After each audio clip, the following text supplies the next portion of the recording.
Today is all about gigantic, oh my gosh, monster babies and what happens to you if you do drugs.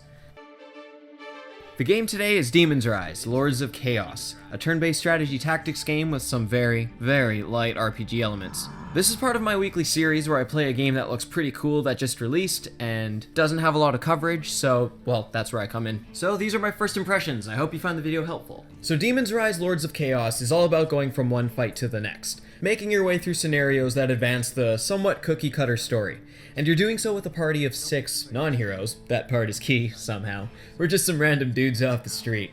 I can't say much about the story, but this game boils down to choosing 6 of the 20 available heroes for your squad, which you can change up at any point outside of a match, by the way, and trying to effectively engage the enemy on a map that has terrain to use as defense, and potions that drop to boost specific characters' health, attributes, or action points. Outside of matches, you can work on equipping your squad with new permanent gear, before jumping into the next match to fight the next posse of morons who think you beating up the 200 guys before them was just a fluke. So all those guys got beat up, eh? Alright, all we have to do is add one more member to our roster! All of his buddies are clapping for him. Oh no, wait dude, that's so smart. That's pretty much what this game does. They add a guy or two in the next mission and are like, a whole new challenge for you guys. We're gonna blow your minds this time. So we're gonna jump into a pros and cons. The simplest of all formats to give you guys my impression on this game. I guess I could just add actual music here to break up the segments. I don't know why I sang. Pros. Pro number 1. This game is really cheap and runs smoother than a baby's bottom. I had no technical hiccups, frames are great and consistent. I mean, this is one of those games that didn't release in early access. Oh my gosh! I know, it's true. And yeah, for that reason it performs great already. Pro number 2. The graphics are pretty decent. I mean, they're decent for the pricing. The user interface and menus look really old school, but it doesn't play against the game at all. I mean, the actual graphics of the characters and the environments are pretty nice. And man, these characters, the developer did a good job of making these guys pretty unique to one another. There's a good mix of weird AF and normal and totally badass. How these guys vary in terms of class roles isn't as positive of a note, but graphic appeal is really good there. So when I first started playing this game, I thought you only choose one character, so I spent about 25 minutes literally just looking at these guys over and over to pick one, because they all looked so cool. And some of them just gave me needs. It's whatevs. Pro number 3. The matches can get pretty intense and playing your next turn right can feel very important at times. There's been a couple of matches where I tried a strategy that just fell flat on its face, getting teammates killed that didn't need to die, and I had to kind of work closely with the terrain coverage and the action points of my remaining guys to outmaneuver the rough odds.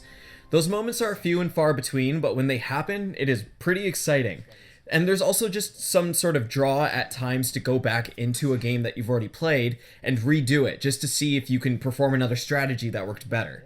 That didn't happen often with me, but there were a couple of cases where the map design was pretty neat, and I was like, I wonder how this would have played out if I just tried this or that. Oh, and pro tip, kill those damn mages first. Those guys hit like a truck. Now for the cons.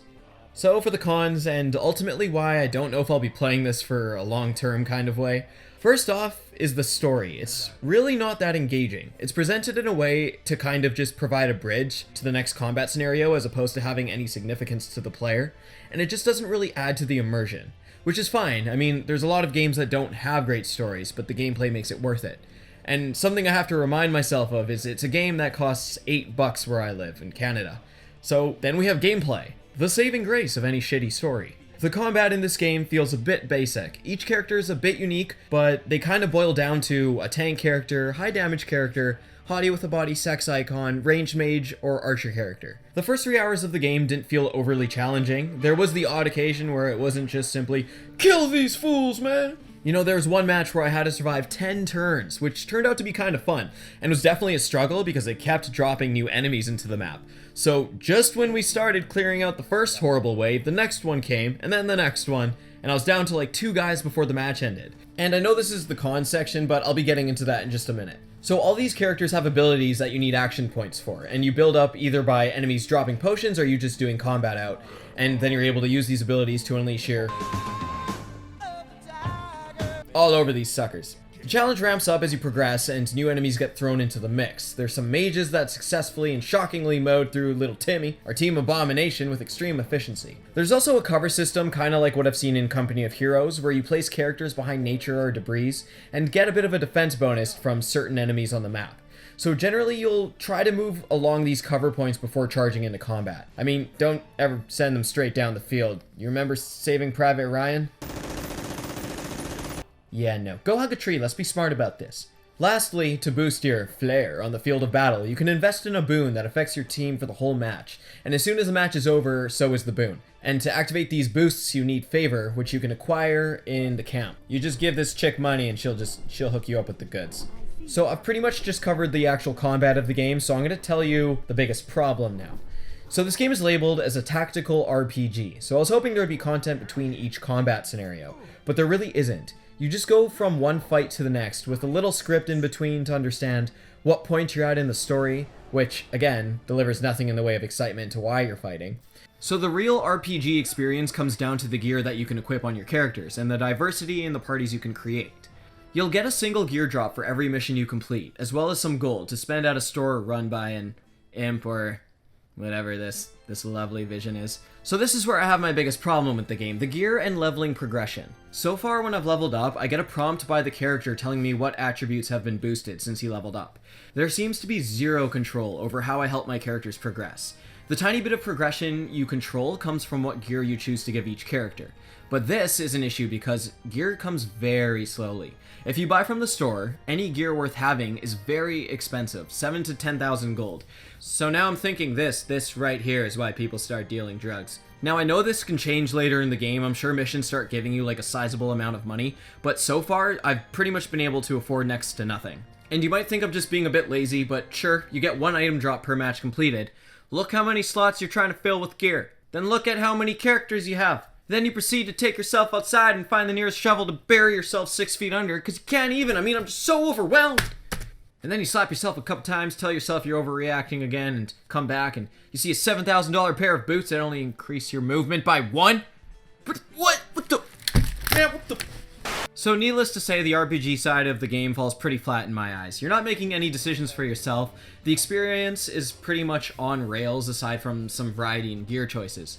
The main draw to this game is if you're into turn-based tactical combat. Well, it's not exhilarating, it's not boring either. And there are times where I definitely had to turn down my Clay Aiken playlist and focus my brain on how to pull off the win.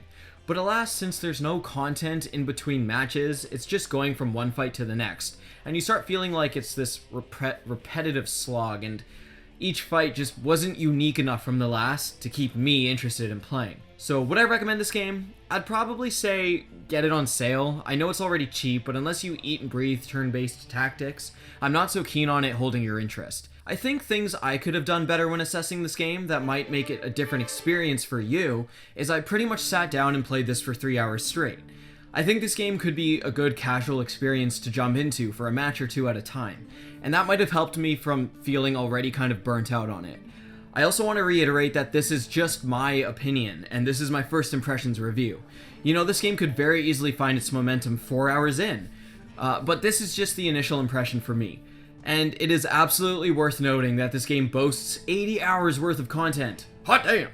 I mean, for $8 Canadian, that's like 1 cent per 8 minute. Wait, no, that's gotta be wrong.